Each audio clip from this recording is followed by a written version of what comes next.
Hi, and welcome into the Danny Sancomb Show. I'm your host, Alex King, today. Finally back after a long winter break with Coach Sancomb. I'd like to welcome him into the CUTV studio. Welcome back, Coach. Appreciate it. Thank you. Happy to be here. And it's good to be back. We both had a nice late night at the Convocation Center, and it's good to be here. And let's talk some basketball. First thing I'd like to bring up is, we had some pretty exciting news about one of your former players. Haywood Highsmith got called up to the NBA, signed a nice two-way contract with the 76ers, made his debut, 5 minutes, 3 points, and 1 assist. How proud are you of him? Very.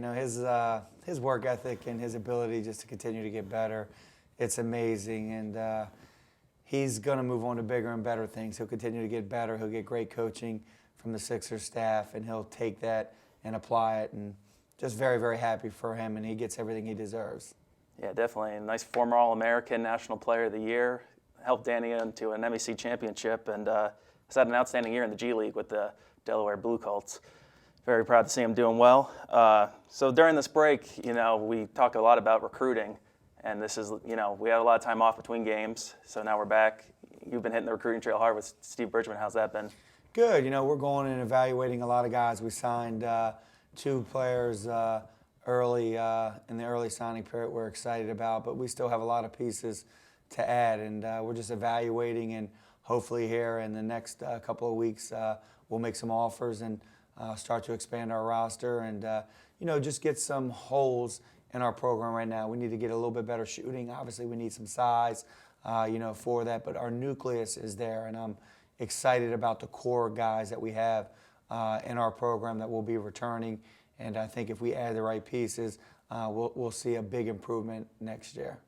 Yeah, I saw via the Cal U Hoops on your Twitter page that you signed a guy by the name of Tim Smith Jr. What can you say of him from Lakewood, Ohio? Yeah, Tim is just very versatile. He's 6'7". He's about 200 pounds. He plays the point guard on his high school team, so he has the ability to handle the ball well. He's a good shooter, which I think in time he's going to become a great shooter. He has the ability to break people down.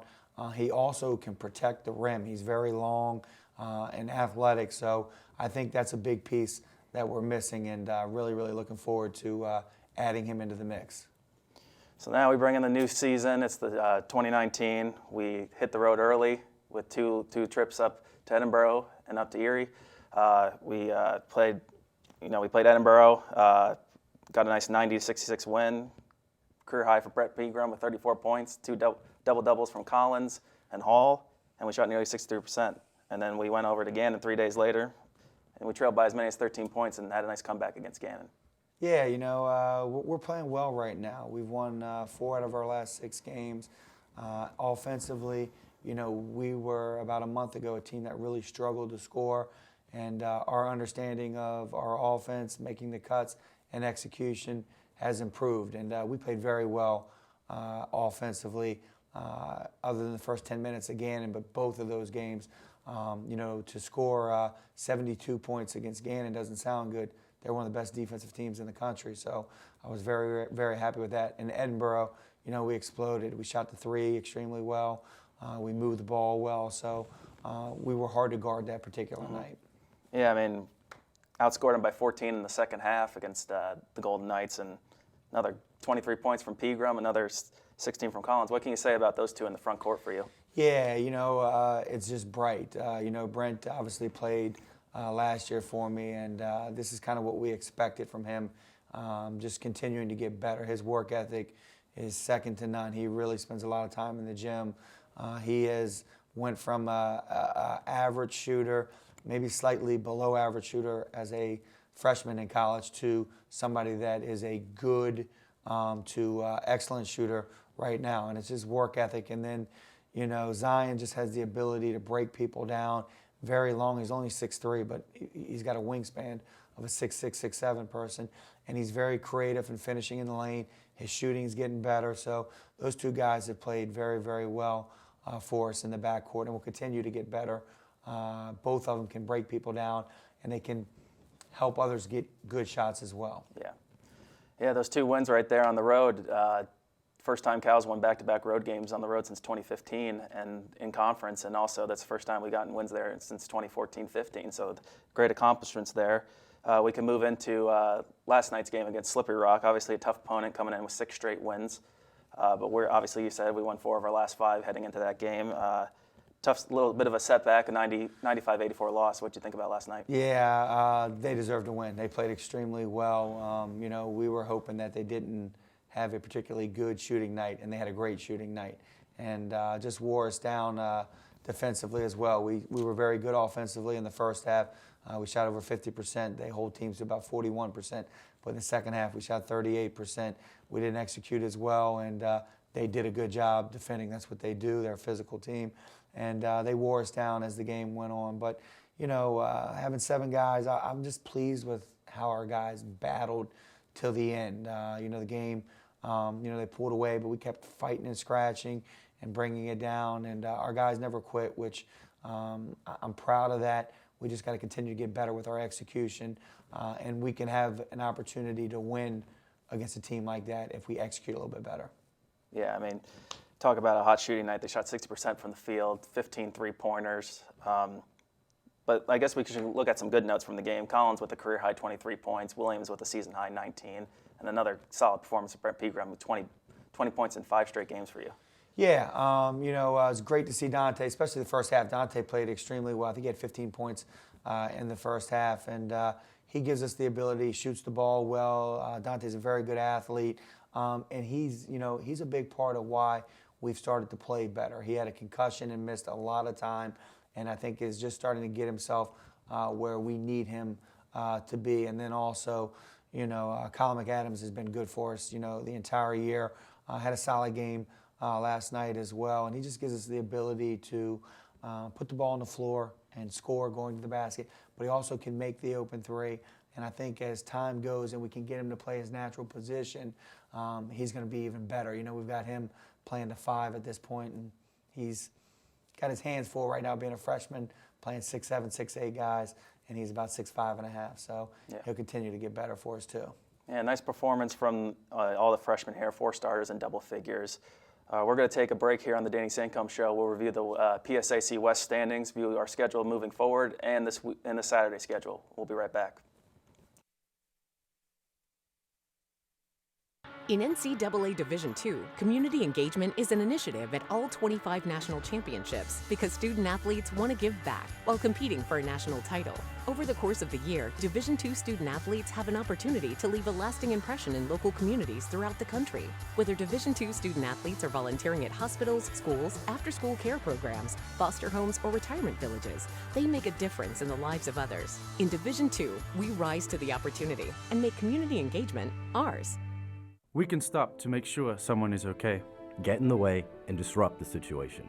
Notify an authority. Or walk them home safely. We can change the language around rape. We can make campuses safer for our teammates, our friends, and our classmates. We cannot be bystanders. Taking action isn't always easy, but it's on us to intervene. Because we can. Learn more and take the pledge at itsonus.org.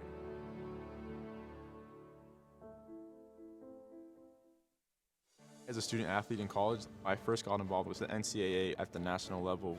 It was through the Student Athlete Advisory Committee, SAC, gave me an opportunity to advocate on behalf of all student athletes, to affect change and to make an impact. The NCAA is giving the student athlete a platform to voice their concerns and to be able to advocate for what's going to affect their well-being. The policies that are being put in place are speaking towards academics, they're speaking towards well-being, they're speaking towards fairness, creating a culture so that the student athletes have the best experience as possible.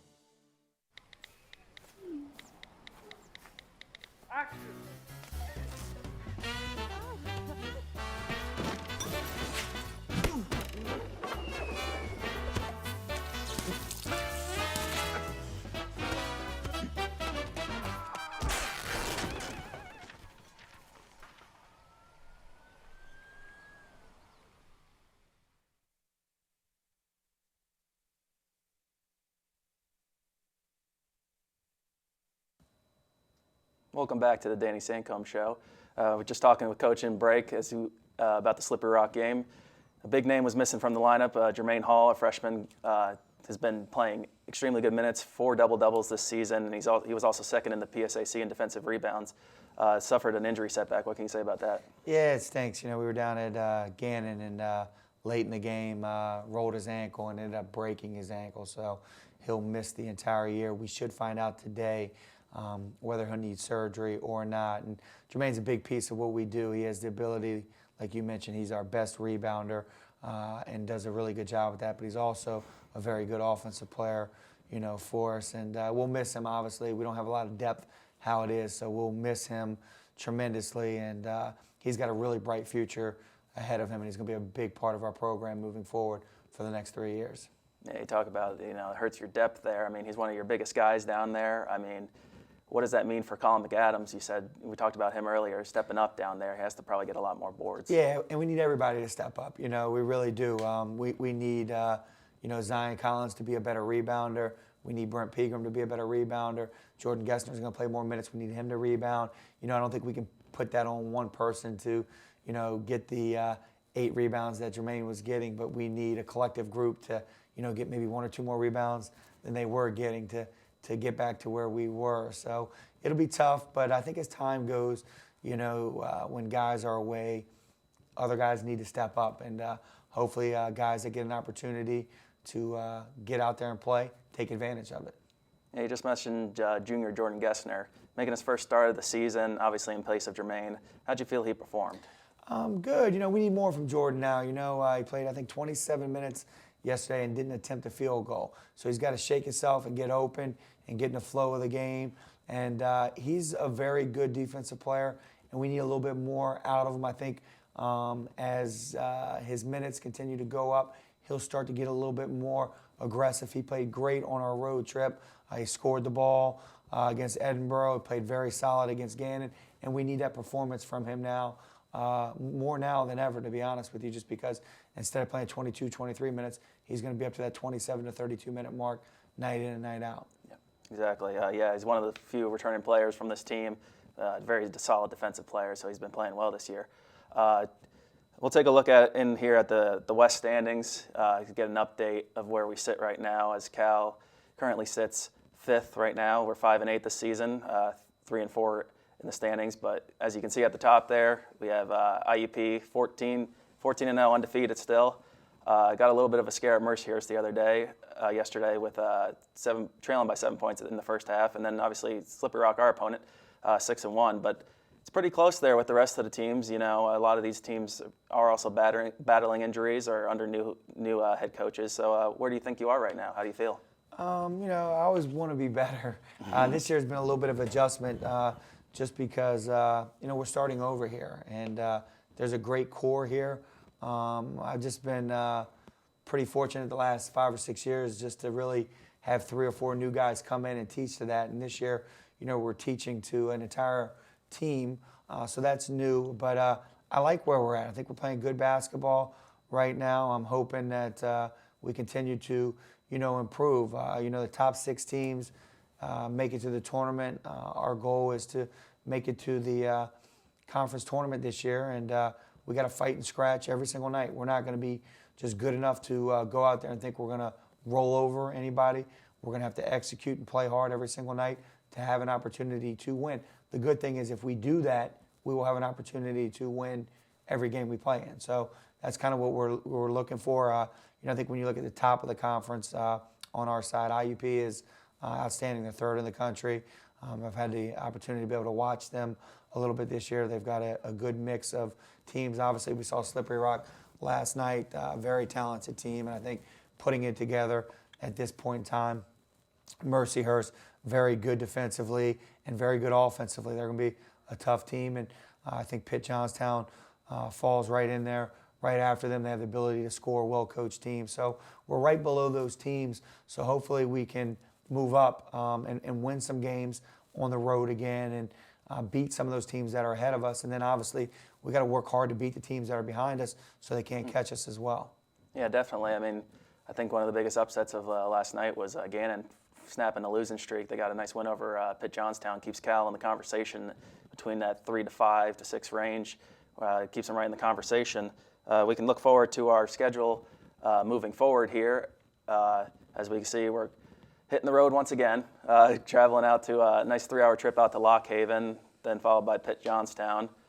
Then luckily enough, we return home for the next 3 or 4 games. So how's it feel to be hitting that last kind of big road trip of the year? Yeah, and I think going on the road is a good thing for us. We get to stay at Lock Haven because of the distance, good team chemistry bonding at that point in time. And it got to be tough on the road. One thing that doesn't change from conference to conference is it's hard to win on the road, and your execution and your preparation, you have to be ready, for that. But we're going to get ready today and tomorrow, and hopefully go up to Lock Haven and play well and get a win. And then after Lock Haven, we'll worry about Pitt Johnstown and the following week. So it'll be nice to get back home, though, and have 3 out of 4 at home. But we got to, finish this road trip and do well and get some wins here.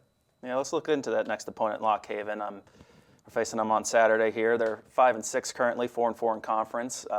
They're sitting 5th in the East. We're sitting 5th in the West, so it's kind of mirroring each other right now. Obviously, they had a huge star last year in Amir Hinton. He's no longer there. Currently leading the Division II in points at 32.2 a game. But let's look at who's there right now. Seems like a very balanced offense when you look at them. You have their leading scorer, Christian Kelly, a junior, with 18.5 a game, followed by 2 other players that are averaging double digits a game, kind of like what you see from us. So what have you seen so far? I mean, yeah, they got balance, and I think all teams are looking for balance. They have the ability to make open shots, and they have the ability to get in the lane, and they rebound the ball pretty well. So we're going to have to make them take contested shots, and we're going to have to rebound the basketball. Hopefully we can get out into some transition against them and get some easy baskets. And then offensively in the half court, we need to execute. We need to cut hard, screen hard, make them work, get some ball reversal, and then look to attack. And if we're able to do that, we should have some success. Yeah, sounds good. I mean, we're definitely looking forward to see what this team can bring forward. I like to look into the schedule for this weekend because there's a lot of exciting games going on in the West. Probably the biggest game, IUP at Slippery Rock. What do you think about that game? Yeah, that'd be a good game. I think both teams are big, strong. Obviously, IUP being 3rd in the country, but I think if Slippery Rock goes up there and plays, they'll have an opportunity to win that game. IUP is going to have to play well to win that game. Yeah, I mean, we look at the rest of the schedule here. Edinburgh at Pitt Johnstown, Gannon at Seton Hill. You see any games out there that, that intrigue you, that you were pretty interested in? No, I think the Slippery Rock, like you mentioned, IUP is a big game. I just got to worry about Lock Haven. I can't get into who else is playing. I'll look at the scores after our game and see and follow it very closely. But, it's a dogfight. Our league is very competitive this year. I think there's a lot of balance at our league after you get outside, the top teams. I think, IUP and Slippery Rock and Mercyhurst on our side are a little bit further along than the other teams. But I think, when you start looking at 4, 5, 6, 7, 8, 9, there's a lot of balance, and each team is capable of beating the other team. How do you feel your team's been now, as we're heading over to Lock Haven, how you feel your team felt after last night, and how you feel they're got a rebound? Yeah, I mean, disappointed. When I walked in the locker room, I think our coaching staff was disappointed.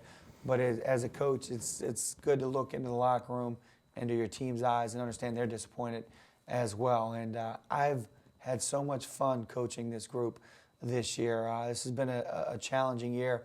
We played a few games with 6 guys.